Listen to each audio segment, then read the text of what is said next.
Hey everybody, it's Ernesto here at CrossFit Laredo, owner and head coach here at this facility.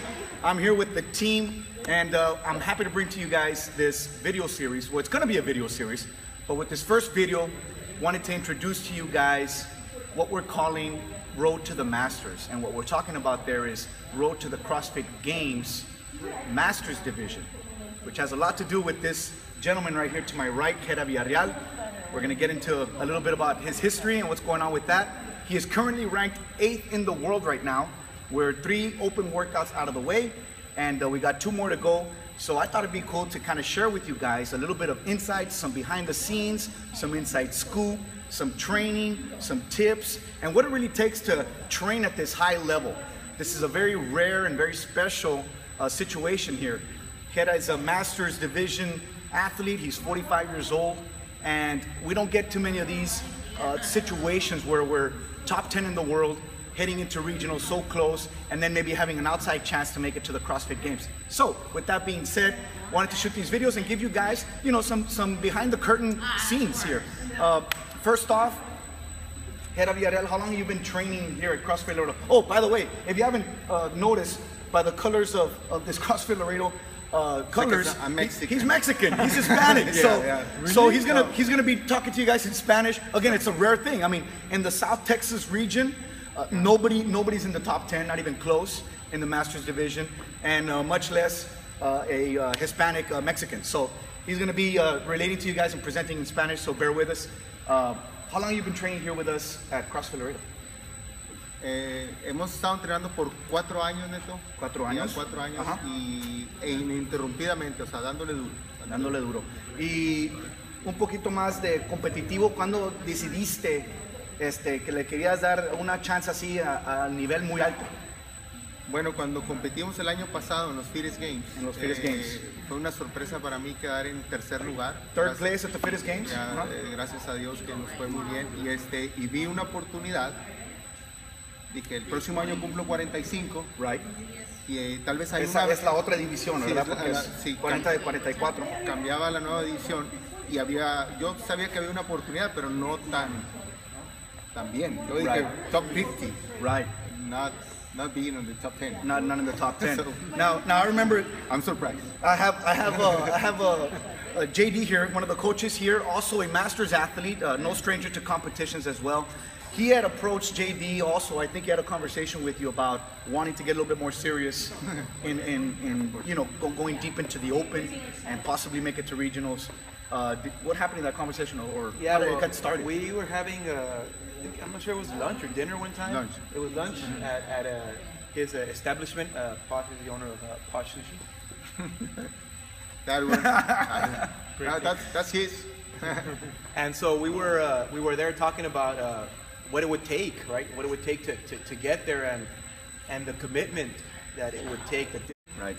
And so he asked me, can you think we got a shot or something? You think we got a shot? Yeah.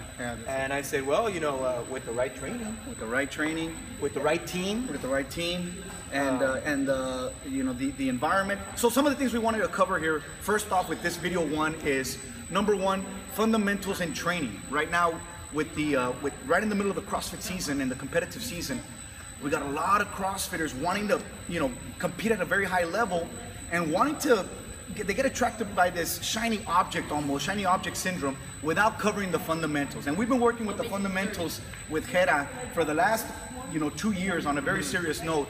Want to talk about the warm-up? That's one of the big key factors, I think. De las claves aquí se implementaron unos warm-ups en nuestros antes de empezar, before we start. Before you start the training or the we need workout to or do the this. session. Y bien básico. Right. Kettlebells, wall balls, GHDs, o sea, hasta aburrido. Right. Boring, fundamental, basics, foundational stuff. Pero consistent. Le das. Oye, 30. Oye, y a veces no quieres, pero lo haces, ¿verdad? Porque no está divertido. Tienes que llegar 20 minutos, media hora antes. Pero te das cuenta en los watts que estás avanzando. Cuando llegas fresco y te toca un watt y pum, le das duro. Right. O sea, a los 2-3 meses empiezas a ver resultados. Right. Obviamente 2 años, pues ya. Right. So one of the big key takeaways, guys, if you want to start, if you're thinking, if you have that mindset to try to get competitive and go deep into the CrossFit Open, fundamentals, talk to your coaches, okay? We're going to give you some more insights on that, but definitely the fundamentals in the warm-up is playing a major role as we head out into these last couple of watts. Now, a second point we wanted to talk about is the team that is surrounding this man and helping him get to that higher level. We have a JD here who has a running, more of an aerobic, more of an endurance background. I haven't introduced to you this guy right here. It's Hernan, another coach here, also an avid competitive CrossFitter, consistently in the top 300 in the region, right? I mean, year after year. Pretty much every year he's in the top 300. What he brings to the table, well, go ahead and share with us. Aside from the fact that he has youth playing on his I'm favorite. young. How old are you? How old are you? 24, I'm the young rabbit. He is the old rabbit. Right, so So we 42, got right? 42 and 24. and 24. Grandpa. So I need the grandpa. So Flip-flop it, but I'm the young rabbit. I'm the one that stays ahead, kind of in the runs, but also in the more endurance-based workouts. He has me in the lifting, but once again, we have a workout like Kelly with a lot of running and jumping. JD's got the lead. We put a little bit more weightlifting into it. I help out because I'm also a little bit stronger than JD because he has more endurance base. A lot strong.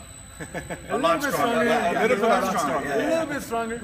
But I also bring a little bit more weightlifting Into the mix.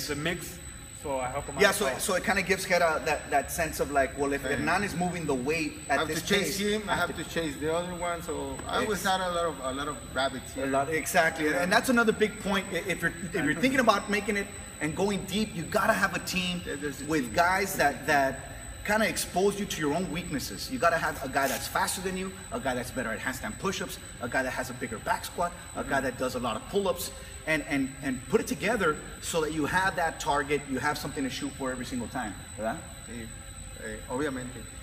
Antes que nada, quiero hacer una mención especial. Quiero darle gracias a Dios porque sin él no creo que estuviéramos nadie aquí y yo creo que él es el responsable de que estemos aquí. Y, a él le doy el top one. Number one. Number one, right? Y ya todos los demás somos. Certainly a major part, in your spiritual life and your belief system. In fact, last year you were in the 200s, heading into 2 last workouts in the Open, right? Sí. And in the Masters division, you need to be in the top 200, right, to make it. And you had some troubled times, Yeah, right? sí, my mom passed away. Fue con el Señor y fue algo muy duro. De hecho, parte en ese mes y medio que Right, tuvimos which en el was hospital. 14.4, ¿verdad? Cuando 14.4 Ya, y difícil. 4.5, ahí estuvo muy difícil, pero pues bueno, es algo, cosas que pasan que no tenemos control de ellas, Right. pero o decides seguirle o decides quedarte, ¿no? Right. So es fe, es Sí, mentalidad. nos pegamos mucho con el Señor, obviamente, y son decisiones que el Señor toma. Pero aquí también me ayuda mucho el sacar el estrés, el sacar el trabajo, o sea, Right. sacar todo lo que uno trae cargado el día, ¿no? Right. Pero pues neto, vamos a ver qué pasa mañana, ¿no? Right, we got 15.4 tomorrow. We'll see what happens. Again, Gera on 15.1. Just a quick recap for you guys. He's currently ranked number 8. 15.1. You scored what was it? 182, and then 15.1A, the clean and jerk. That's 250. 255. 255, right? yeah. 255, and then 15.2. He killed 15.2. Destroyed 15.2. 15.1, 15.1A. 243. 243. 243 reps. 243, right. Last week, That's it. 15.3 with the muscle up WOD. 356 reps. 356. Big number there too. So we'll see what happens with 15.4. Stay tuned. We hope you enjoyed this video. Again, it's a video series, kind of like a mini documentary, sharing you guys some of the inside scoops, some tips. And the main takeaway here today is, again, fundamentals in your training program, and get yourself a team so that it's really a team effort. That's really what it takes. The days of a Lone Ranger going deep into a competitive CrossFit season are long gone. Get those guys next to you, get a good environment going, get some good quality coaching, and you'll be all right. All right, we'll see you on the next video. For JD, Gera, and Hernan, we'll see you on the next one.